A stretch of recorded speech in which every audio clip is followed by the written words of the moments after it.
I due corpi a terra in mezzo alla strada, padre e figlia, una tragedia che si è consumata in quello che doveva essere un giorno di festa. La vittima, Doriana Cerqueni, oggi infatti compiva 60 anni, ma il padre, Stelio, 88 anni, arrivato da Monfalcone, l'ha ammazzata a colpi di pistola e poi ha rivolto l'arma contro di sé, uccidendosi.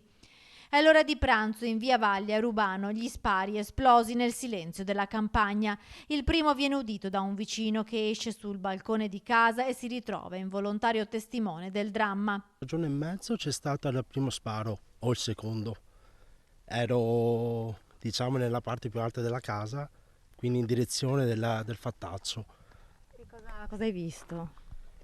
La prima era una signora distesa per terra, dopo un signore sulla sinistra dove ci sta la macchina grigia che usciva, che andava verso le due persone, e dopo il secondo o il terzo sparo che veniva colpito anche l'uomo. Chiamati da un automobilista che passava in quel momento sul posto, arrivano anche i carabinieri di Rubano. Davanti ai loro occhi, in mezzo alla strada, i due corpi e i familiari arrivati per far festa sotto shock. Secondo una prima ricostruzione, Stelio Cerqueni, nato in Serbia ma residente a Monfalcone, è arrivato in auto fino a casa della figlia che da molti anni vive a Rubano con il marito. La donna, che proprio oggi festeggiava il compleanno, stava aspettando dei parenti.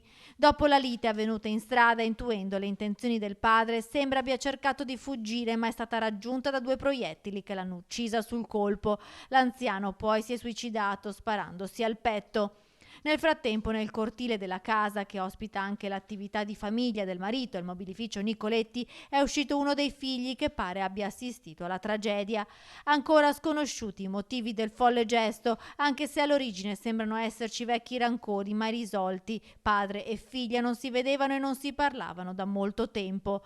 L'arma del delitto, regolarmente detenuta da Stelio Cerqueni, è stata ritrovata a terra e sequestrata. Doriana Cerqueni è la terza donna uccisa in una settimana in Veneto, dopo Rita e Alessandra ammazzate nel Vicentino.